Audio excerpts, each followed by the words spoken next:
Okay, so I think I'll just welcome you all and just do a brief intro of KEPSA, and then we can go into the session of the day.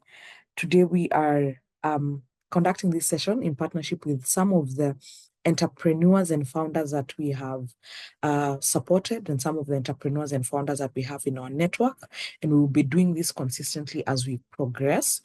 They are entrepreneurs who are in the business space. They started their businesses through one way or another, which they'll be telling us through the session, and have been maneuvering and figuring it out as they go.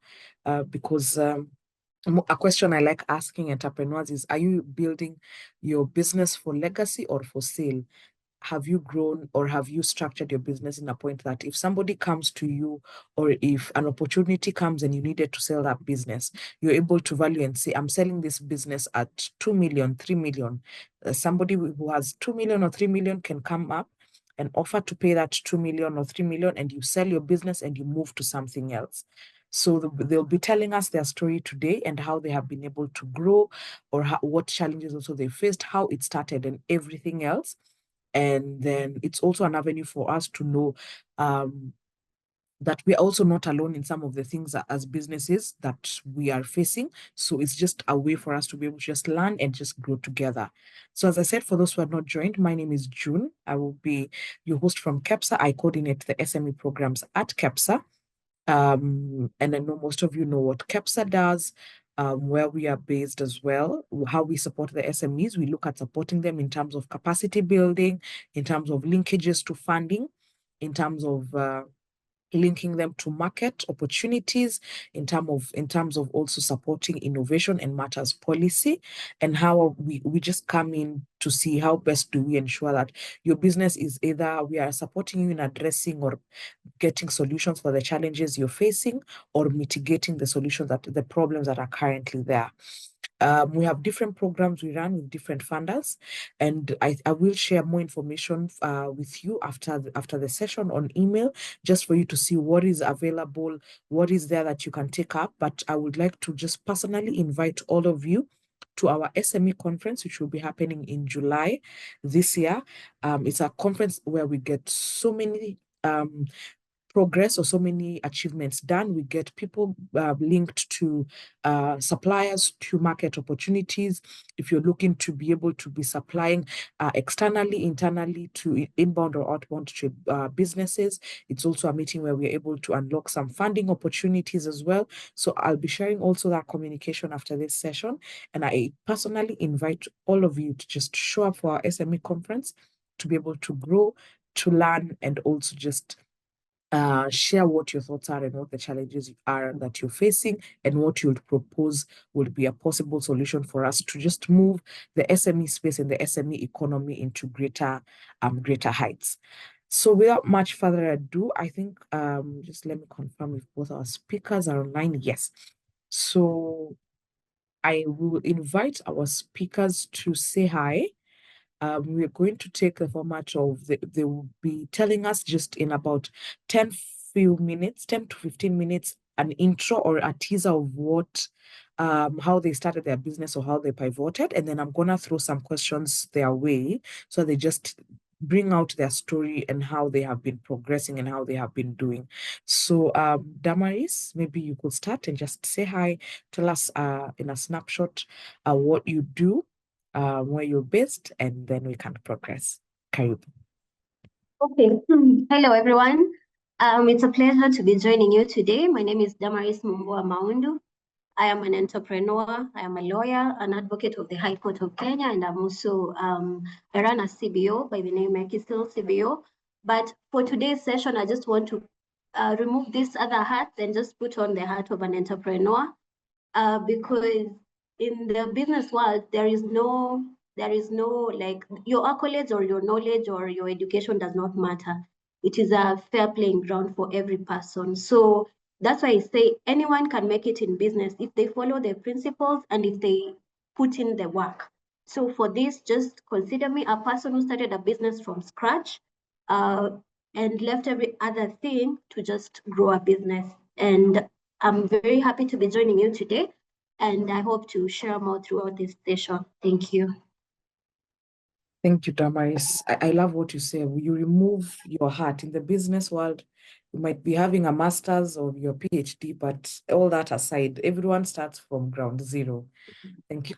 Thank you very much. Lydia, maybe you can just come in, say hi, introduce yourself, and then before we now jump into the session. Thank you so much, Madam June. Good morning, everyone. I'm very excited to be in this opportunity on this panel. My name is Lydia Wanja. I'm the CEO Lidsam Investment Limited. Initially, I've been a teacher trainer for many years, over 20 years, but I found the best opportunity in horticulture. So Lidsam Investment, we deal with production of medicinal herbs, fruits and vegetables for both local market and export market. Thank you. Thank you. Thank you so much. I think we're all getting that so far. Both of our speakers started somewhere. Damaris is a lawyer and advocate of the High Court. Lydia was in the teaching space and I'm sure she had already formed her base there before she pivoted into business. So I think we'll start with you, Damaris. Maybe you can tell us at what point, maybe you can just give us a story, which will also be the same for Lydia. At what point did you say, this is where I'm pivoting and moving into business? What happened? How was it from, this is what I was doing and I realized a certain morning or a certain evening, I need to get into business? Okay, thank you. So maybe I can introduce my business first.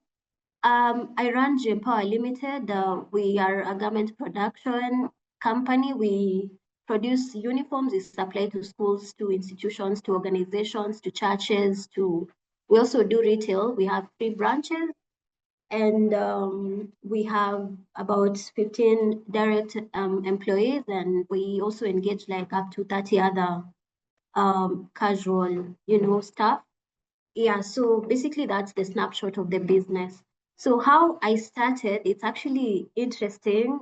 Sometimes business chooses you, you don't choose it. Or you have an idea, but you don't have the money. So I always had an idea, I wanted to get into business, but I did not have the money. So I kept looking around for where I can get money. But as you all know, as business people, the banks will not give you money if you don't have anything to show. So they want when you're established. They don't want you when you're starting. They don't want you when it's just an idea. So when I went to the bank, obviously they could not give me money. So then I started looking online to see where can I get money to start a business, because I had just completed the law program, and I was working in a law firm. But at that point, I was earning very little salary. And even that, I did not feel passionate at that point. I wanted something I could control. I wanted something that was where I could just pour out my energies, like fully, and feel appreciated and see like change. So one day I used to go to St. Catholic Siena in Kitsuru. So I was in the youth group. So one of our youth leaders, they posted a link there to apply for, there was a grant called Mbelena Biz. So Mbelena Biz was running a national program. And so I sent in my application, and then they replied and said, we have 12,000 people who have applied. We only need 750. So I was like, this is my one shot to get this money, because if I don't get, then I will continue feeling that, there's a way you feel like you don't have a purpose when you need to start something, but you don't have the money yet. So I put my best foot forward, and by the grace of God, and by that effort, I won, and I was one of the 750 people who were given. So we were getting either 3.6 million or 950,000. So I landed, it was just by, they were allocating it on a probability basis. So I landed the 950,000, but it came with conditions. It was a World Bank program. So they said you have to move from Nairobi and go to a rural area and set up the business there. And number 2, you have to employ youth. So with those 2 conditions, and then they told me because I come from Makueni County, it has to be within a town in Makueni County. So all my networks, all my relationships were in Nairobi. So I had to it was a very tough decision to move from Nairobi and go and research which town in Makueni County can I start up a business and for it to have a high chance of success. So I obviously at that point I did not have money to do like ground research, to do like, you know, interview and understand where can we make sales faster. So I just checked the county reports and saw that Emali is a good place in terms of it's the leading commercial town. It's not a big town, but it's commercially very viable. And also I checked, another tip which I will also I would like to share at this point is that if you don't have money to do your research in that aspect, you can check where the banks set up and where these multinational petrol stations set up. They tend to set up where the market is coming up. And so if you see like a new town, which for you, maybe you don't think it has business, but you can see like a bank has already gone there and set up. Actually, that's a tip to understand that there is business there, because then they have the money to do the research. You don't have, you're just starting out. So using that, I started a business in a Mali town. I moved, I did not know anyone. Which was another hurdle, because sometimes in business, relationships are very important, because sometimes your friend or your relative or a referral or someone in your network can actually give you business. And so I started literally from not knowing anyone. So I moved from Nairobi and put, my friend gave me a car. He lent me, he was leaving the country and coming back. So I put all the machines there. I went and bought all the machines and put them there, and then traveled all the way to Emali, a new place. I was sleeping in a hotel, you know, and then the other mistake I made was thinking that the grant money was free money. There is nothing for free in this world, nothing. Everything costs a price, because there is opportunity cost. What you're living versus that money, because it was just 950,000. So if you put, like, looking back, I always just really, I'm amazed at how naively optimistic I was, but I'm glad it worked out. So I left and then came to Emali and I started from the ground. I found a shop. I asked the owner what happened, as in what happened to the previous owner. He told me the previous owner was a microfinance. It was a microfinance business, but they could not sustain the business. In fact, I remember it was just dust on the whole. It was just dust because it had stayed for like 4 to 5 months. So I remember making a mental note not to like telling God, please let me not fail. And then telling myself, I really have to do everything to not fail. And so we started. The business I started with digital branding. So also coming from a low background, I know nothing about digital branding. So I had to take myself to classes for digital branding to understand how to do graphic design. How do I design a banner? How do I design a poster? Everything, like how do I, because you cannot run a business if you don't understand it inside out. You will be lying to yourself. You cannot start a business and give it to people to run and just, you know, be picking the money. It does not work. So you have to understand your business inside and out. So after now learning, I brought on board someone and then I took them also for training. But unfortunately, their character was not good, so they started stealing from the business, and we are just new, like we're getting like 3 to 5 customers in a week. So that taught me also another very critical lesson, that character precedes qualifications. When you're starting a business, do not employ people on the basis of you know them or it's a referral. Start with character, then look at the qualifications, because they can easily run your business down if they don't have the right values. So make sure your values align with the values of the person you're bringing on board. They align with your values and they align with the values of the business.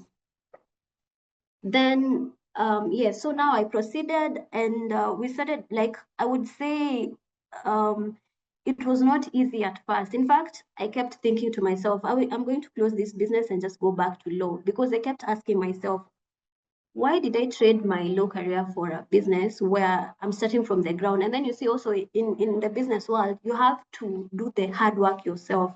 You're building from scratch. You have to approach people and beg them to buy, beg them to, like, it really tests your character and it tests your endurance.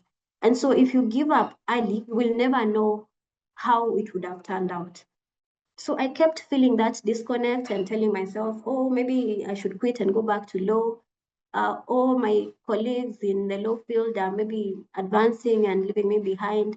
But because I had metrics to meet, because the World Bank kept sending its representatives to come and check what we're doing, whether we have employed people, and whether, and by that time the money had already run out, and I was actually now investing my own money. So like I was now feeling the heat.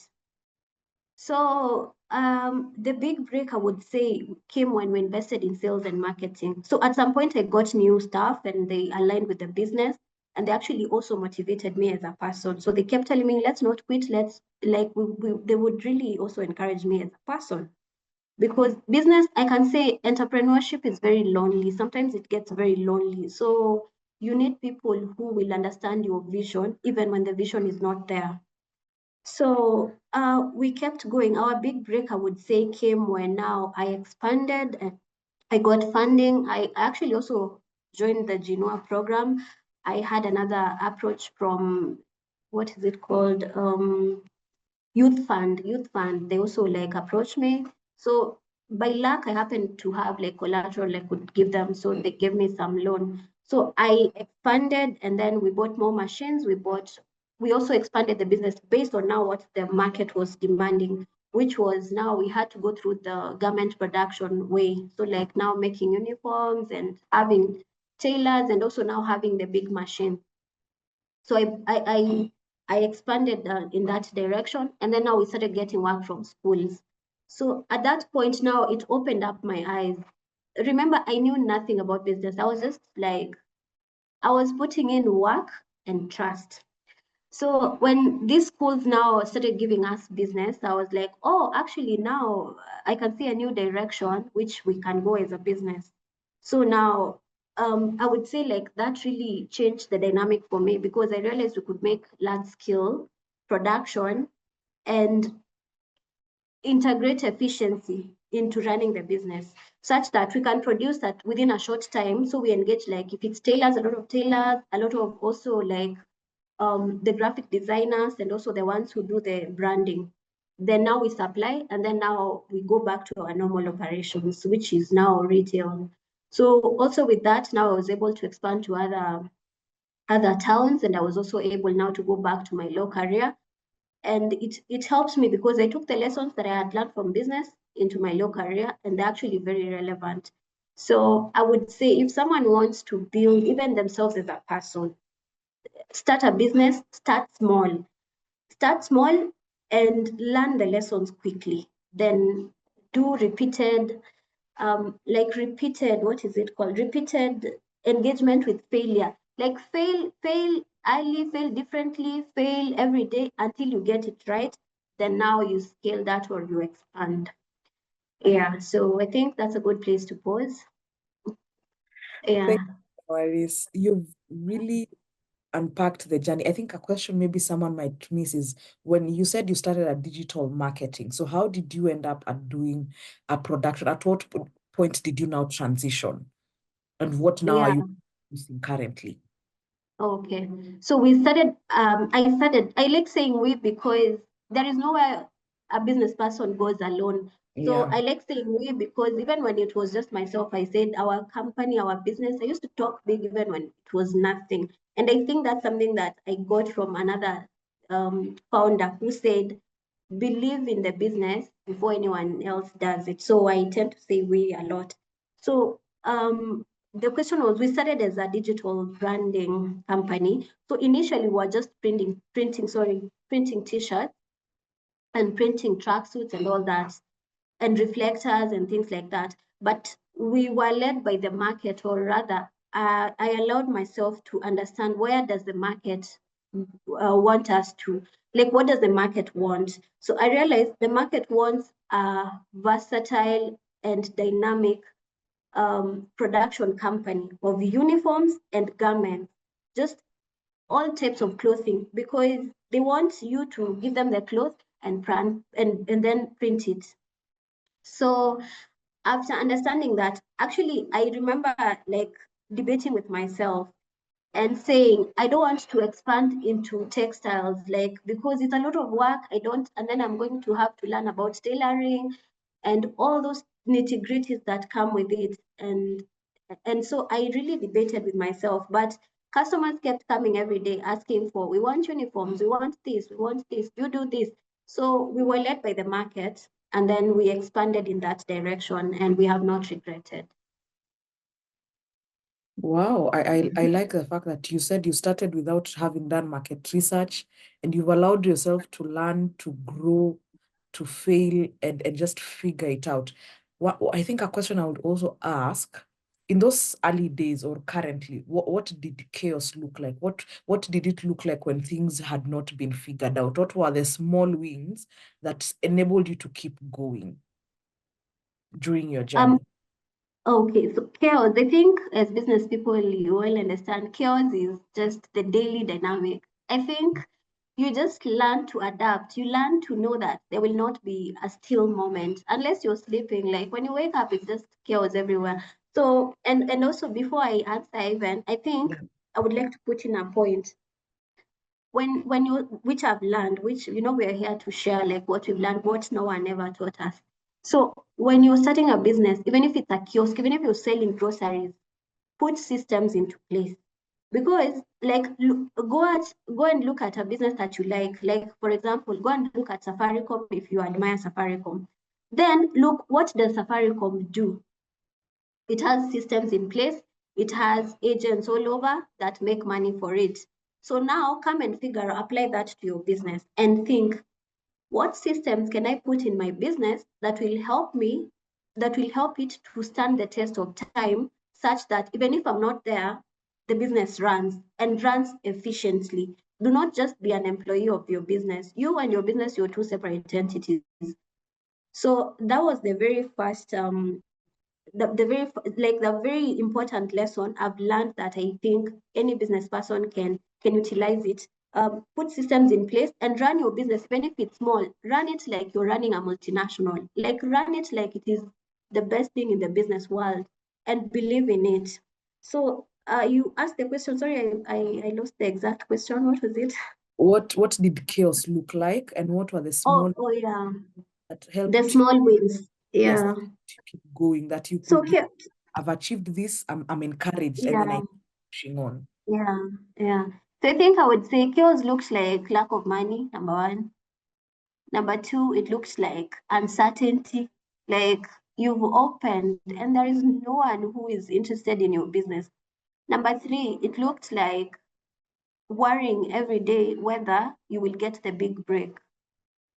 It also looks like having to be so humble and so dedicated every day, even in failure. Like you're failing every day, but you have to forget about it and wake up every day and go approach new potential clients. So chaos, I think, is just like feeling like you're losing it, like your business is not working, but like feeling that the business is not working, but you have to keep going no matter what. So I think that's like the chaos that we had to contend with every day. And the small wins, I would say, was me. I used to be very encouraged by customers, and I am still encouraged by customers. And I treat customers like they're kings. Like me, I will go there, and even if someone wants something worth 50 bob, I will like really treat it like it is the most important 50 bob of my life. I don't look at customers based on what their purchasing value. No, I look at the fact that this person is here to actually buy from me. It always amazes me every day, no matter how many customers now we have, and no matter how many institutions we're working with. It has remained our baseline. So I would say the biggest win you have as a business person is a customer, because if you treat that customer right, they will give you more business. Because even when I opened a law firm, I got a lot of business from those customers and they kept giving me referrals. And so now I built relationships with them that have enabled me to transition to other things while still keeping the business. Because I think I saw a question from, is it John?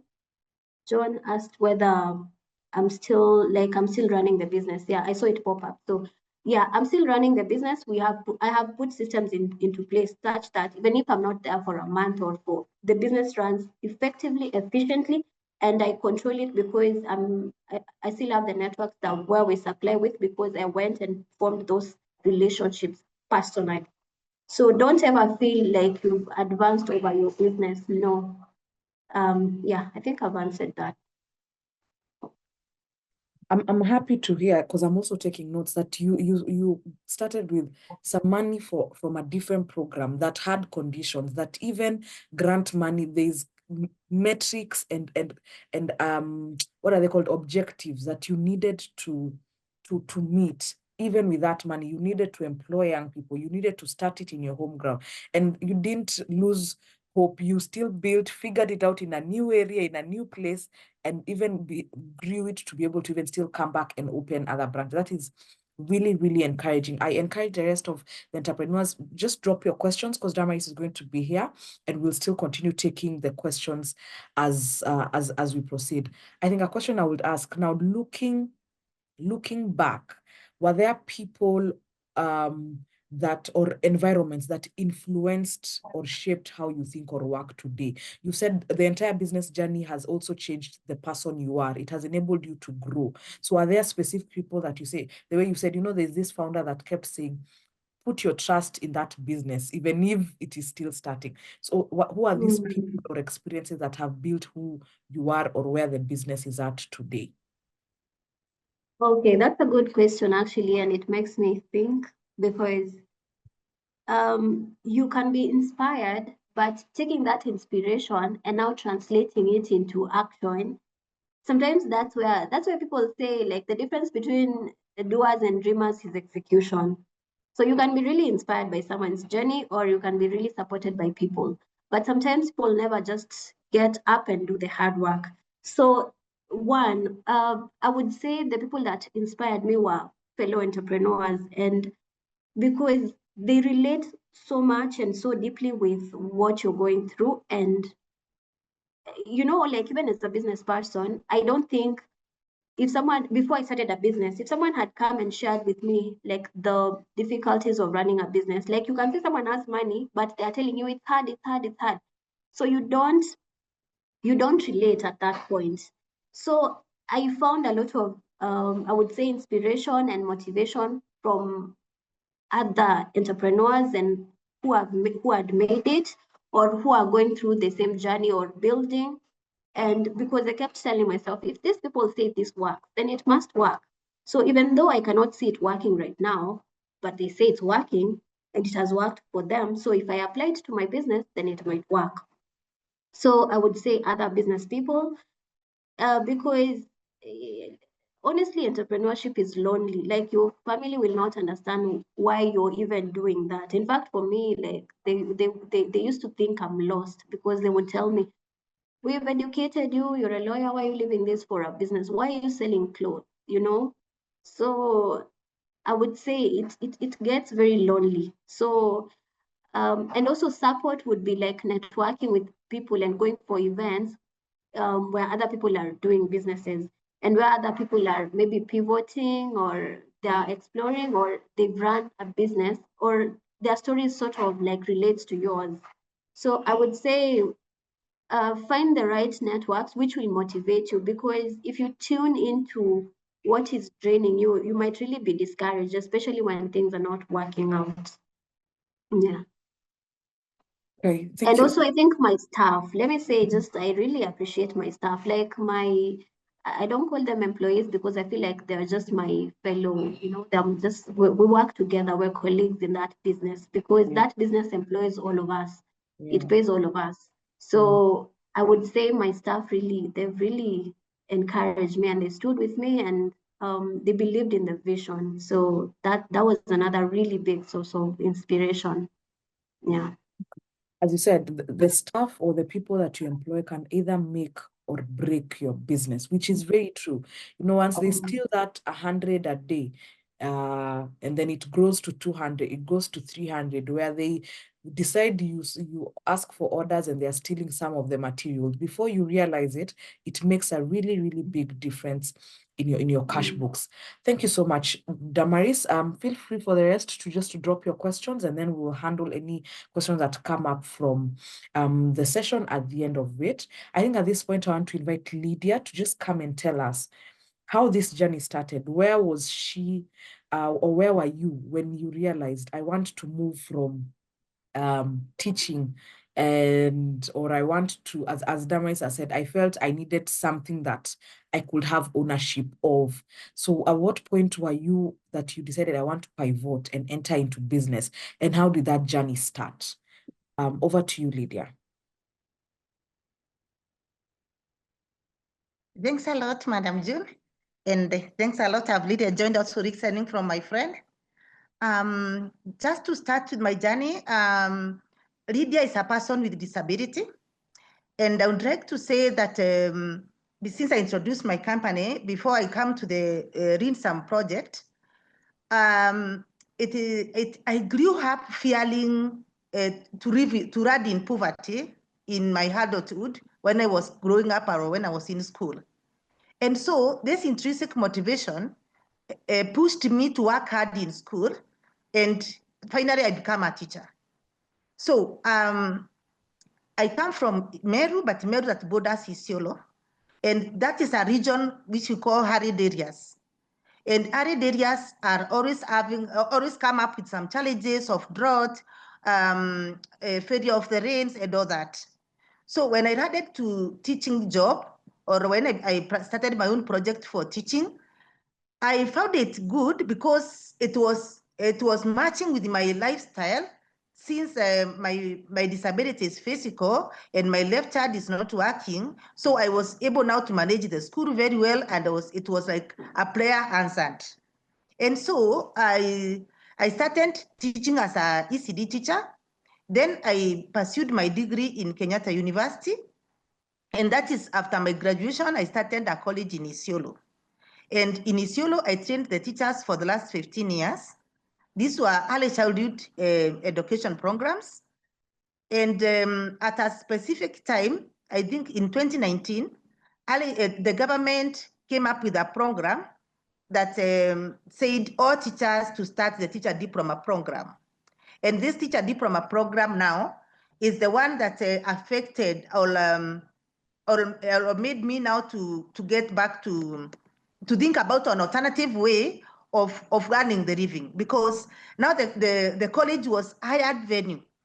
I used to hire Isiolo Boys High School for the training during the holidays, and then they could go for the 2 years, and they could do next exam, and then they could be given certificate, and teachers could go with those certificates and have their salary increment. So now that the system have changed, they have to go for full-time training. They have to go for full-time training, and in Isiolo ECD, I am not able to construct my own college. I don't know if I'm lost. You're good. Am I communicating?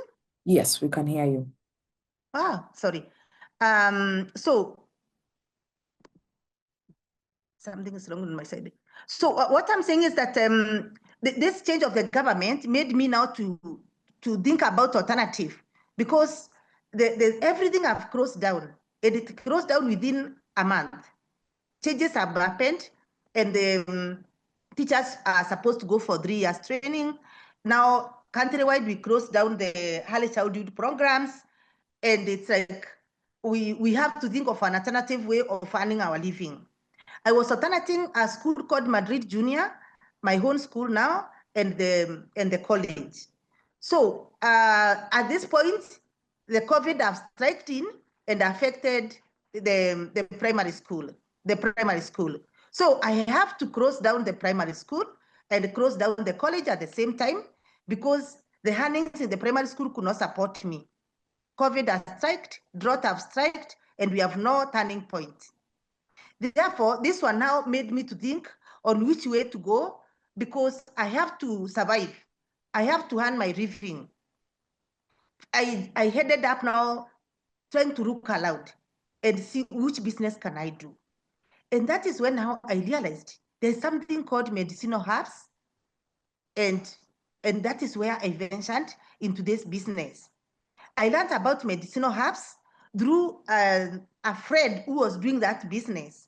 And I could see the business was really well paying.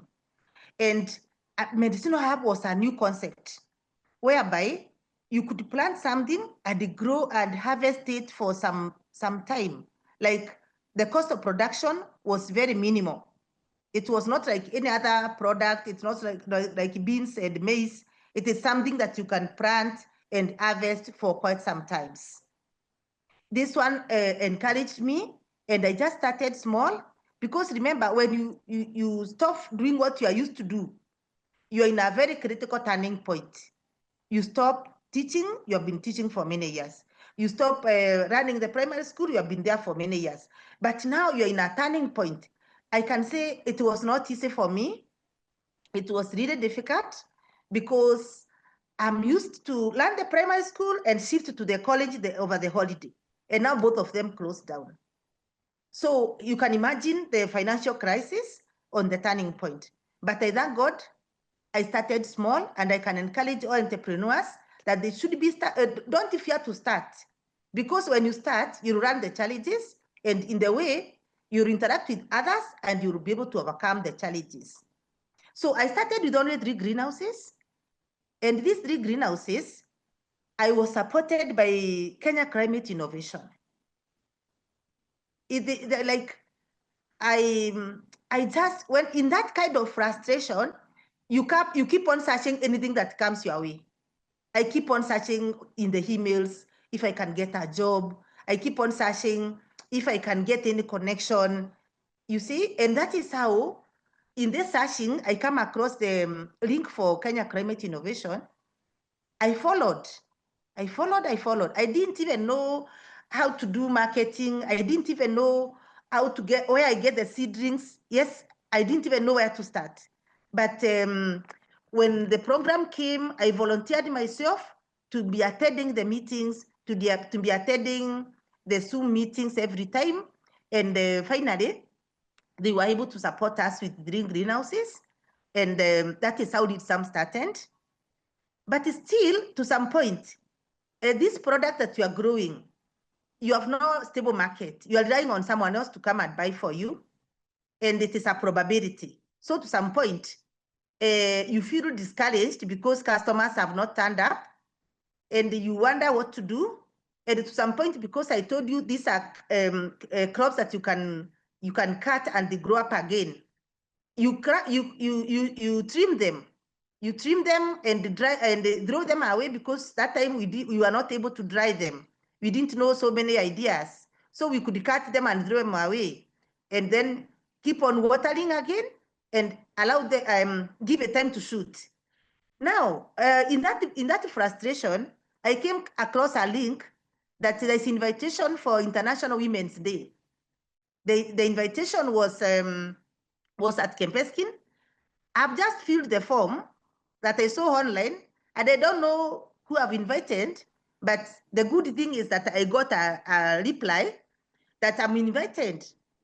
So I prepared myself all the way from Isiolo to Nairobi. I didn't know where Kempeskin is, but I took a Uber that dropped me to the hotel. And I was very excited to meet women empowerment programs that really transformed my life. We attended the meeting. Remember, as you enter the meeting, you fill a form.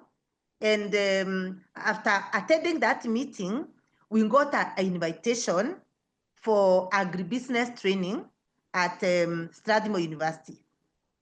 So you can see, I'm coming out of nowhere, but I'm invited for Kempeskin training. And I've just attended desperately without knowing what will come out. And out of this training, the list that we filled on entrance, or the list that the register that were being filled that day, they were the same registers that were used to invite women in business at a USAID Kim's program that we were the first court at Strathmore University. I remember there was a lady who was leading the program called Lucy Mitei. She's the one who was sending those emails. And I was excited. She didn't know me, but she accommodated us in the program.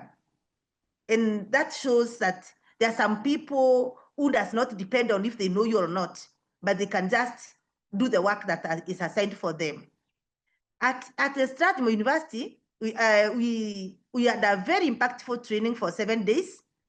And during this training, remember, I'm coming to the training with the challenges that I have a project that is well set, but I am not able to access market. I'm not able to generate income. I'm just there. I'm trying to come up. And during this training, we interacted with so many people, and actually women in business. And that is how I managed to get some ideas on how other women are overcoming the challenges, the market challenges.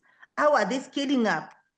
How everybody have a problem. Not only Lydia is having a problem, but everybody is struggling to get to where you want to go, because everybody have a vision in the business. And so after the Strathmore training, I managed now to come up with some ideas. I managed to get some buyers. And remember, in horticulture production, you have to have a cold room in your farm so that you can harvest and put the product in the cold room. They are very fragile. So that way, I managed to get someone who will come with a refrigerated truck in my farm and harvest my product. I didn't have the pack house, I didn't have the cold room, of which today I have them. And then they go with them to Nairobi and do the grading, and they pay me now after they grade and get how many kgs. You can see in between the carrying from the farm to the pack house in Nairobi, you may lose some product because you don't know how many kilos you'll get after grading. But I'm happy that it was a good turning point for me. And to some point, I will accompany my product to the pack house.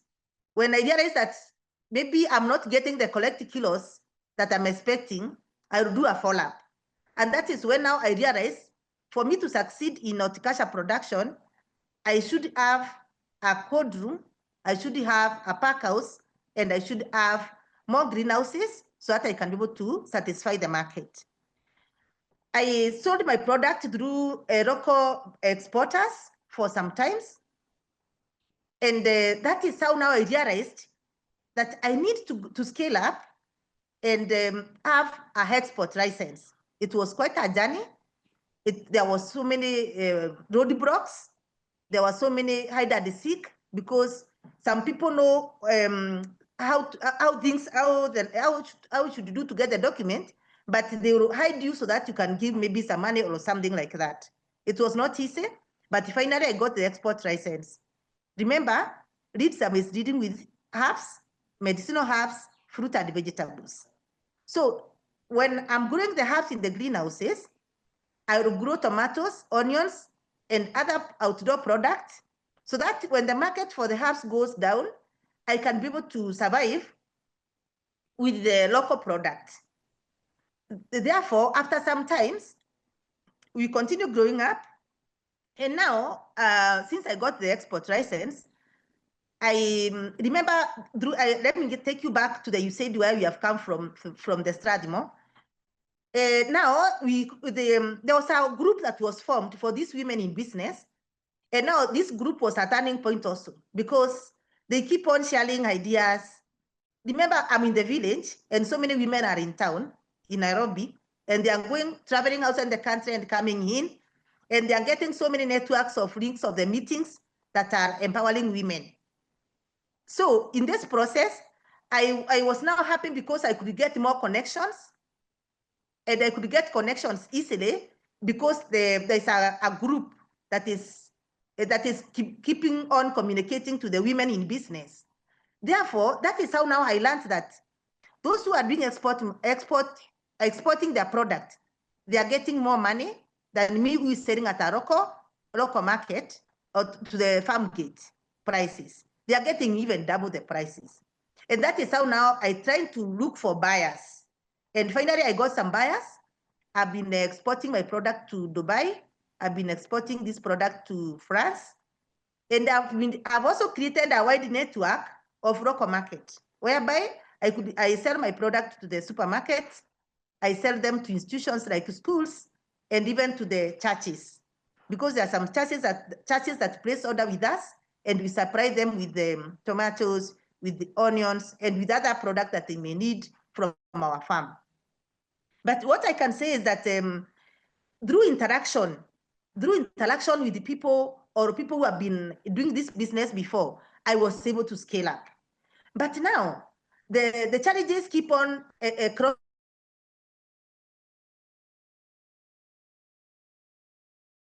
Hi, Lydia, we seem to have lost you.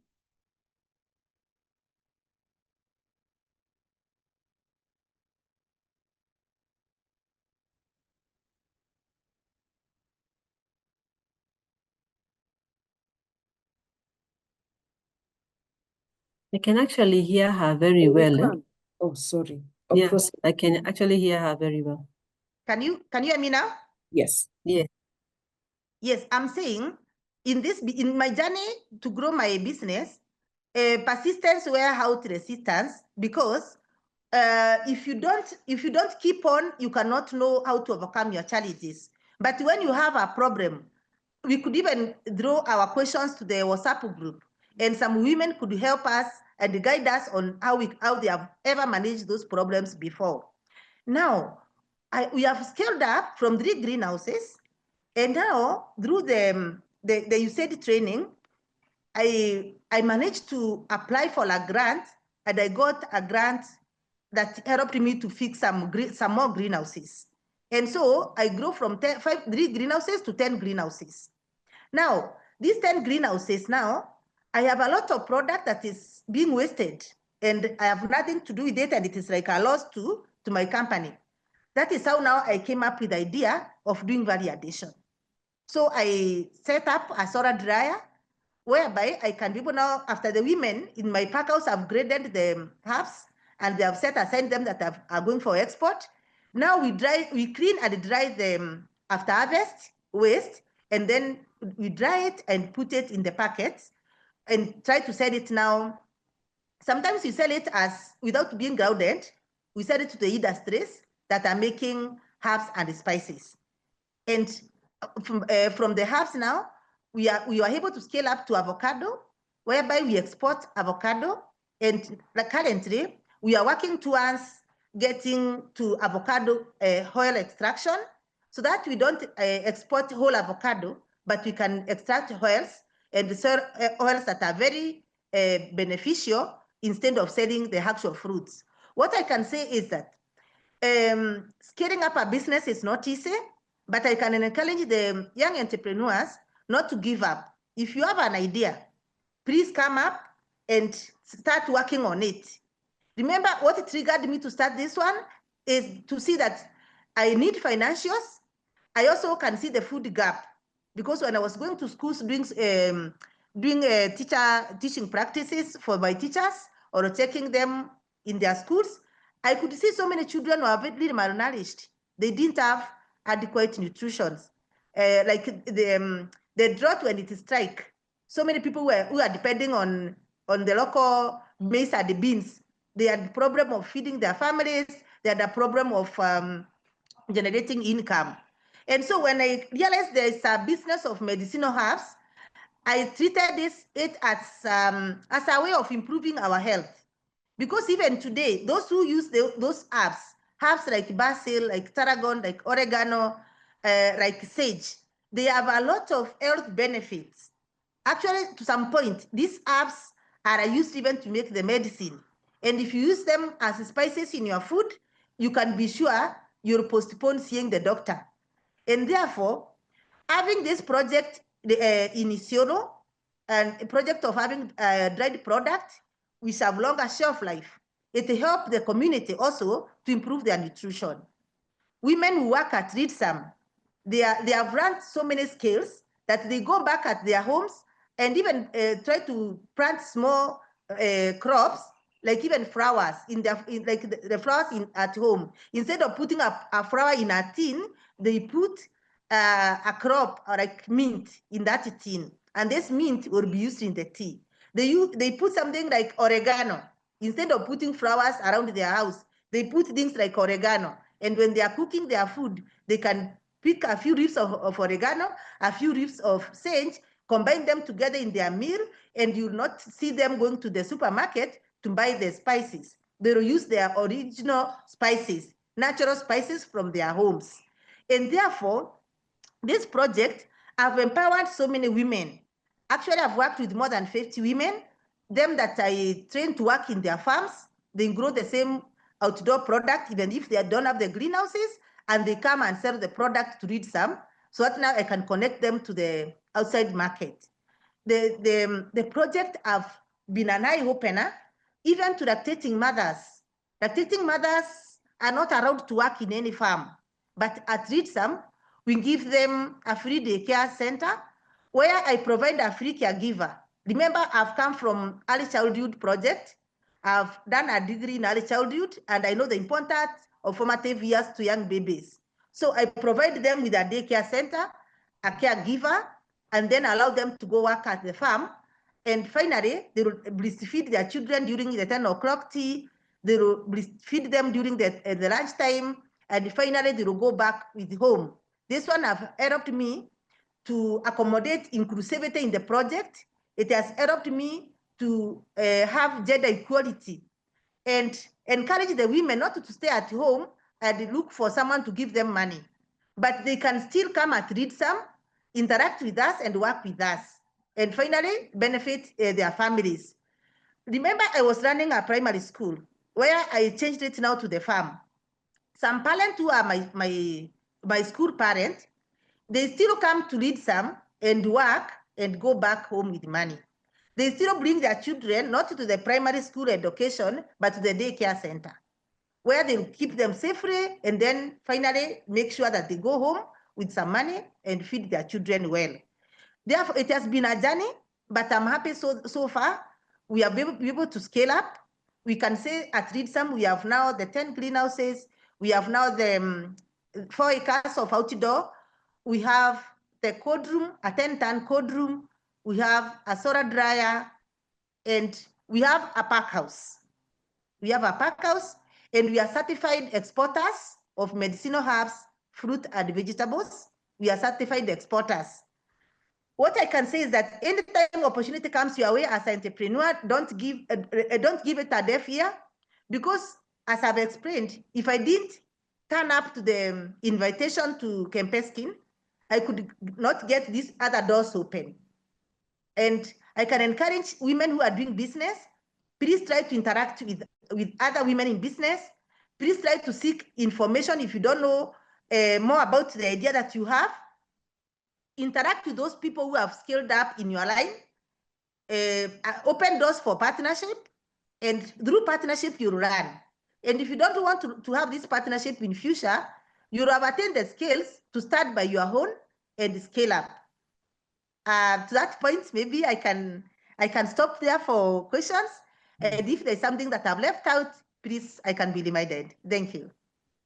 Thank you so much, Lydia. I think you have really shown how pivoted, because your story is very different from, some of the times it's circumstances. As you said, a government directive. I remember back in the early years, people were doing plastics, and then one day the government wakes up and says plastics are banned. So for anyone who was doing plastics, it detriments their business. And it was for you in the same case. Teachers needed to go through full-time training. COVID strikes, and during COVID, a lot of schools were really affected. And that did not, you didn't shy away from feeling, now I'm stressed, my things are not working out. You decided to take the chance and just move. I think a question I would ask, where did you get your first investment to start now the herbs business, to get your 3 greenhouses? Where was your first investment coming from?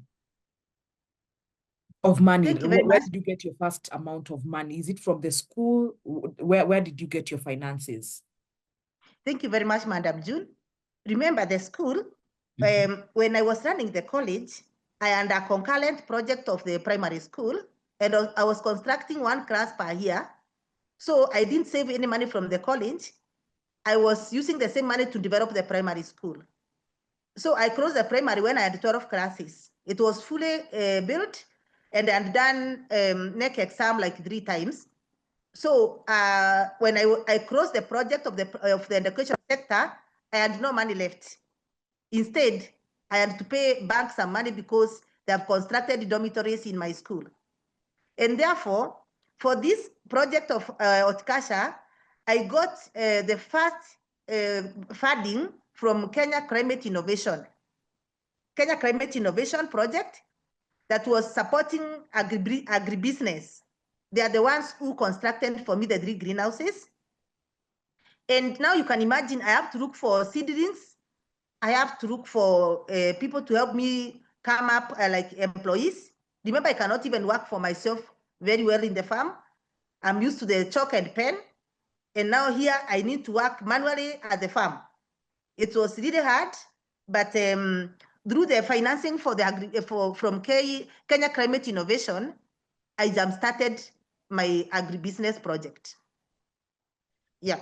And now as you progress, I think what we want to know, what happened to know the structure for the school, and now as your business has grown, has it been easier to get funding to scale your business? Like for you to move to the 10 greenhouses, has that been from the money the business is getting, or have you gotten external funding?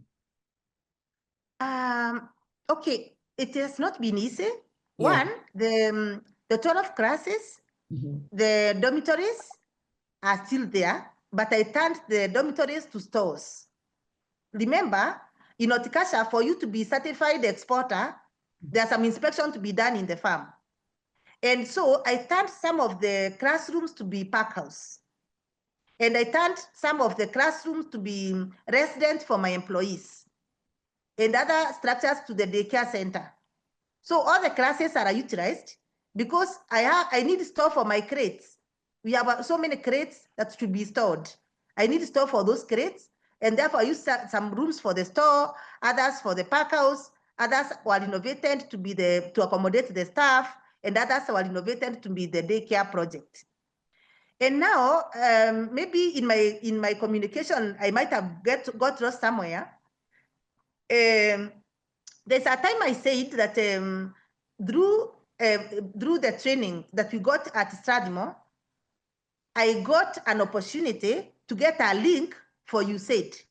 There was a USAID matching grant that the Lidsam won that USAID matching grant, and the grant helped us now to put additional greenhouses. Although at some point, the grant was withdrawn before we achieved it in full. When we have just started, when we have just done 2 milestones, then you remember Trump now pulled out the USAID. And at that point, we were also left with some unpaid bills that we also put out at a fix, because it was you put the 10 greenhouses, submit the receipt, then they pay you half of what you have invested. And now we have really done it. We have even fixed the solar dryer. But when submitting the invoices, USAID was instructed to stop the program. So it was also a big challenge to us, but I thank God we are still scaling up. Yeah, but that motivation for USAID, we managed to get the 10 greenhouses. Okay. I'm just hearing, literally, this will be a story of saying God has literally carried you through, even through challenges that have kept coming. You've just continually been carried through. What a question now I would want to ask, how was your interaction? You've talked about starting selling locally. Who were your first customers, and what was your interaction with your first employees? Did you have any challenges with the first employees that you got, or were they people that really walked the journey with you and it has been smooth? Thank you so much. You have got very nice questions. So what I can say is that horticulture production is not like other local crops like maize and beans. For me to put the product in those greenhouses, I have to engage agronomists. And as I've told you, sometimes God do intervention. I got agronomists from Nairobi who came to my farm and advised me, if you want to get easy money, start with basil. And I told him, how do I do basil? I don't know how to grow it. Then the guy told me, trust me, I will bring you the seedlings and I will connect you to the market. And now this guy is called Joseph. He was the point of reference. He brought me the seedlings and guided me on how to grow the basil. And within that days, I was able to put the basil to the market. And basil is a product that you can harvest after every 7 days. And this basil helped me to generate income to scale up the project. Because the client, my agronomist, who is now like my contracted employee, is able to guide me all through from seedling to harvesting. And now, when it comes to market, this basil, you cannot be able to access market unless you have a cold room. And in that process, I approached a friend, and this friend now supported me with a cold room. My cold room is worth like 3 million. And this friend supported me with the cold room. And that is why now I will be able to engage in the basil production because I have the cold room. The funding for the cold room was a loan that I pay even today, but it has really helped me a lot. Without cold room in Outkasha, you cannot move forward because the product will dry before they get to the market. So that is why I'm saying that I started that contracted agronomist, and then that agronomist came to the ground and trained the local women who are now working at Lidsam. He come and trained them. They learn how to plant the basil. They learn how to harvest, to do the grading and everything. So at that point now, we were able to pack our product at our farm. We don't need to carry the raw material to Nairobi. We pack it at our farm through the guidance of the contracted agronomist. And now we could take our product with a refrigerated truck to Nairobi when it is ready for export. There were challenges, but you see, when you have started selling, you get little money to maintain the employees who are working at your farm. Yeah. There's quite a lot of gems from your story, from Damaris' story, of still pushing on small wins, things just, even when things are not looking certain, there were just a few things that play out and you're still able to keep pushing. A question before I open the floor now to the rest of the SMEs we have on ground. What is the future for Lidsam investment? What are you looking at going forward? Wow, thank you so much. So far, we can afford a smile and say, at least we have achieved. But you can see we have achieved through interaction, support, up and down. Some point you are discouraged. Some point the product is rejected and you don't know what to do, but you have to keep on keeping on. So far, Lidsam have scaled up to variation. And we are hoping probably in the next like 1 year, we will be able to do, to dry our herbs and pack them and put them in the shops of supermarkets with the caps and all the requirements. We are also looking forward to get to export more than 3 tons per week for our product. We are scaling up to that level of exporting 3 tons per week for our combined product. And then the most important or the biggest target that we are aiming at right now is to do avocado oils, edible oils from avocado. And we are targeting virgin oil that we are planning in the next 1 year, we can be able to export 1 container of avocado oils to export market. We have already done a business plan and we are scaling up on that line. And we are working up with the KJET project to get the avocado extraction machine. And at Lidsam, we have done our research. We are partnering also with a company in South Africa that does essential oils. And through that company, they are able now to help us to get to global market. So if we get the machines from KJET project, we will be happy to scale up to the oil manufacturing and we'll expand the company and employ more women, more youth, and more persons with disability. Okay. Thank you. All right. Thank you so much. Maybe I'll ask the same question to Damaris as well. What is the future for, or where are you looking at Jiem Power moving to or growing to in the future? Thank you. First of all, I would like to commend Lydia also. I think she's done pretty well. She has humanized the business. She has really, she's not profits oriented only, but also people oriented. So I think that is really important. And yeah, that's something that made me just feel like really she has done a good job with that. So where we want to go, I think the future is, you know, as a business person, you think you think about a lot of things for your business. It's like a baby, you want it to grow, you want it to reach its maximum potential. So right now, since I feel like we have stabilized in terms of operating in these towns that we are, I want to now bring in e-commerce. Such that my thinking is I want to be able for other schools which are very far, without me approaching them, I want them now to approach us. So I want to set up like an e-commerce but for uniforms in Kenya, so such that they'll be able to approach us and tell us, hey, can we work with you? So that at least now the terms can be a bit more like we can, like the beginning power can go higher such that we can tell them, so then you have to increase the deposit you're giving us and all that. So that's where I'm looking at. And so because we want to do bulk production a lot, because I've realized it's easier to manage bulk production as compared to retail. And then also we also got into supplies to institutions. So we work with schools, we supply other things like cereals and things like that. So I also want to like sort of structure the business in a way that the supplies of cereals and stationaries, it's on its own. And then we have now the retail, and then now I'm trying to integrate e-commerce into the business. Yeah. Then I had one point that I really wanted to say, Yes. which I wish anyone told me when I was starting, was that do not underestimate how hard it is to start a business, even if it is like a very small business. Do not underestimate how hard it is going to be. Just be mentally prepared that you will face challenges. So because when you're mentally prepared, you will understand that it is the nature of starting a business. It's like you're just jump starting a car. It is resistance, resistance, resistance until now it opens up. So when it opens up, you will be able to at least breathe.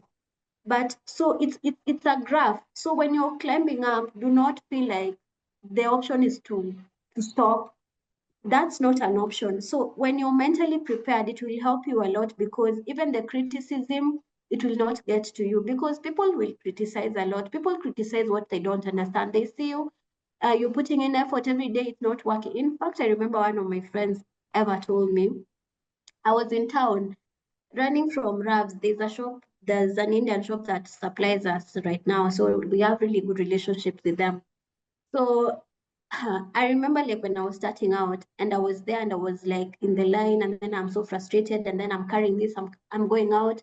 I have to go to Gikomba. I'm using a boda in town, and then like my phone got lost, and then I had to use like Kamulika Mwezi, and then I had another birthday to attend. And so I'm from Emali, I have to go to that birthday and come back to Emali.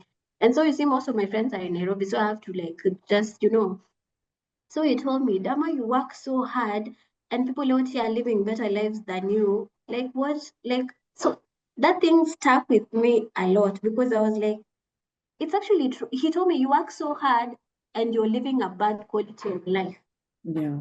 That thing stuck me, because I was like, you know what? It's actually true. Like, I'm putting a lot of effort. Like, then I kept asking myself, what am I not getting right? Because I'm putting in the work, but I can't see the results. So I think if like I would say to someone, just expect it to be hard. It is going to be hard. You are going to get discouraged a lot, but don't allow yourself to be discouraged. So yeah, that's a very important thing. As an entrepreneur, just keep going. Your big break will come. It always comes, because that's a common story across the board. So you're not the exception, such that it will be hard for you throughout. No, it will be hard, but then you will get a break, and then things now will start being a little bit manageable. Yeah. Thank you so much. Lydia, I think to you, maybe a parting shot. What do you wish when you are starting now? Because it seems like you have been an entrepreneur all through. You started your school, you started the college. With the learnings you have over the years, what is one thing that you wish you were told that has become a truth for you now in business? Okay. You know, as my sister have said, Damaris, in this line, you have to be very persistent. And supporting one of our points that Damaris said is that the system must be put in place. We have problem in businesses where we don't have structures and we don't have the systems required.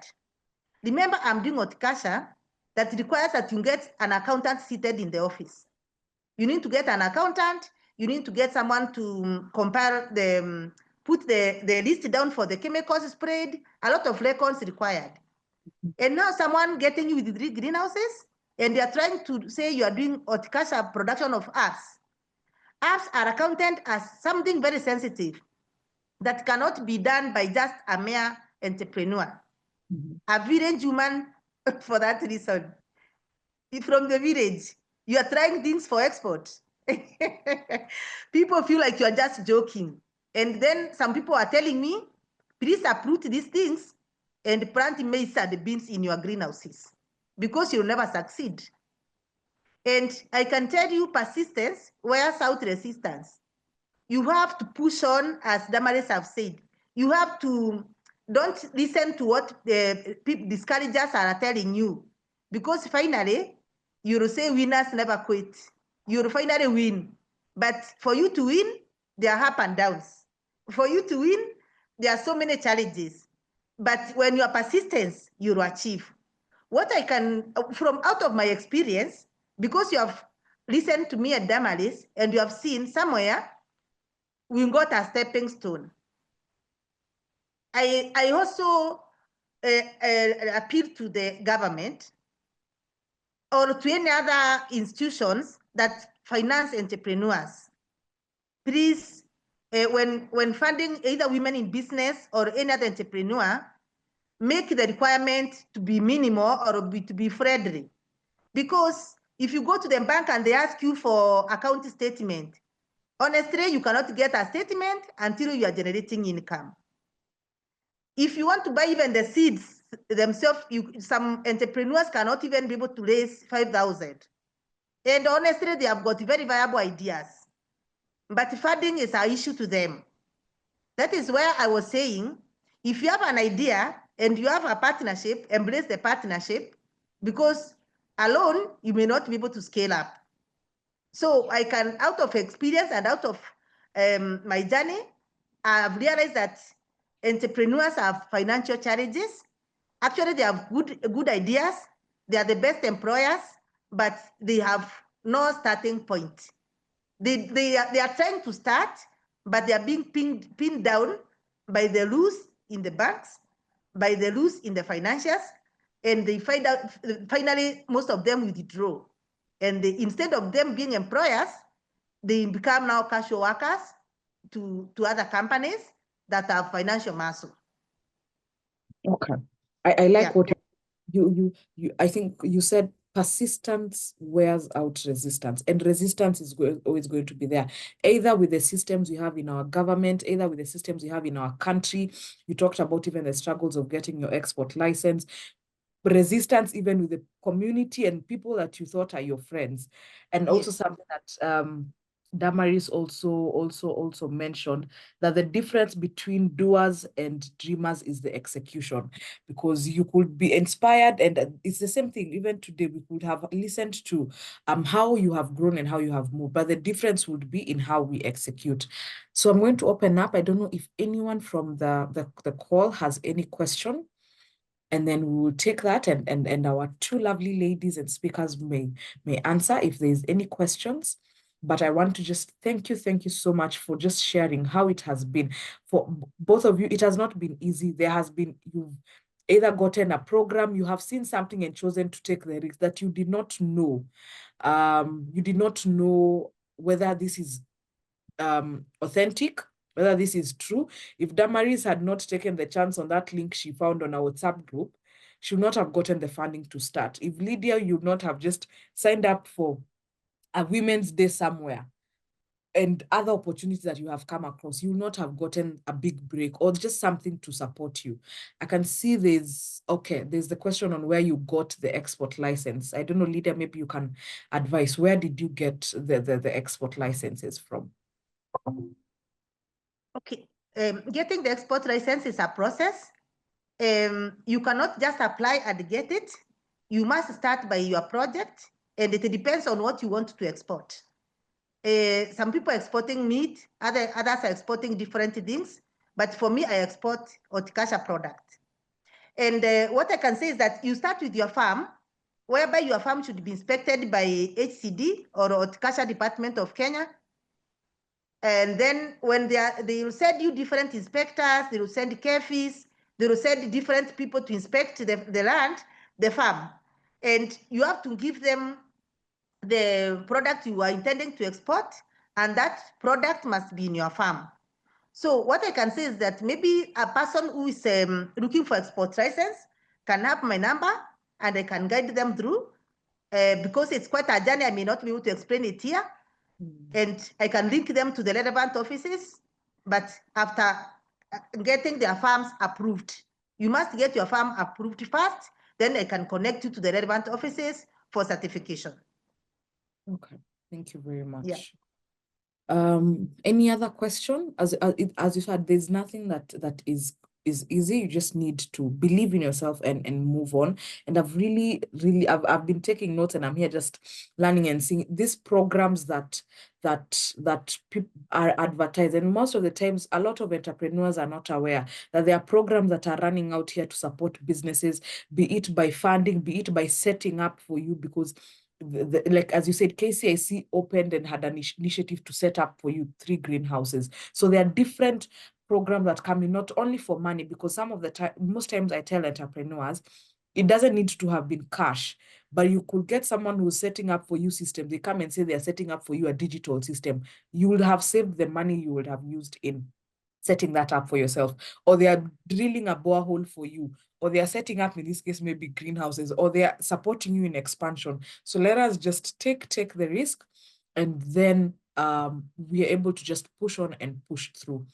Any other question just before we close this? Just opening it up for any other question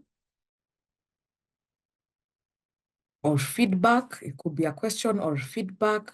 Your thoughts, maybe what you would want to share as feedback of what were your learnings, what were your takeaway from the session. It's also an opportunity for that.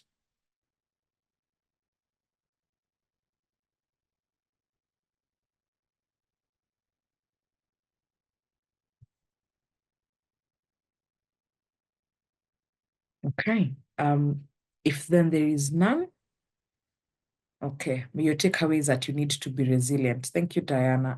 Any other takeaways?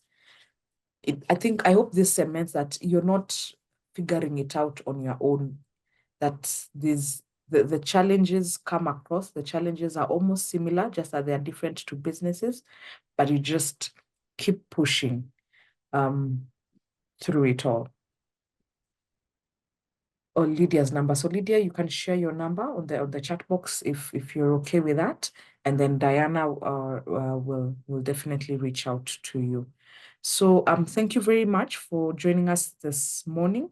We'll be doing more of this as we progress. We are organizing to see whether we'll have these sessions on a monthly basis, but you're also able to just hear from other businesses and hear where they've gotten to, which doors they have knocked onto. You've had the USAID here, you have had a World Bank program here, you have had International Women's Day, you have had our WhatsApp groups that they're able to share and learn and grow together. So take advantage of just those networking initiatives to learn, to grow, ask, so that you're not walking this journey up by yourself. So I'll be sharing, as I said earlier on when we started, more information on other opportunities that we have on our side, so that you can be able to benefit and be able to access them, so that even as entrepreneurs, we are able to support you to grow and advance in your business. I want to say thank you to my speakers, Damaris and Lydia, for your resilience, for also your brevity and allowing us to just engage you to share your story and your journey this morning. Thank you for just sharing with us in its sensitivity and its delicacy, or in its sensitivity rather, how the journey has been, and just being able to answer some of the questions and sharing vulnerably what it has been. We really, really, really appreciate. Asanteni sana to all of you. Thank you for joining us, and I wish you all a splendid day. I will drop our email address, so feel free to still reach out to us if there's any personalized support that you will be seeking, and then we're able to see what we will support with. Thank you so much, and have yourselves a lovely day and a lovely holiday coming up. Thank you too, Madam June. We really appreciate. Thank you.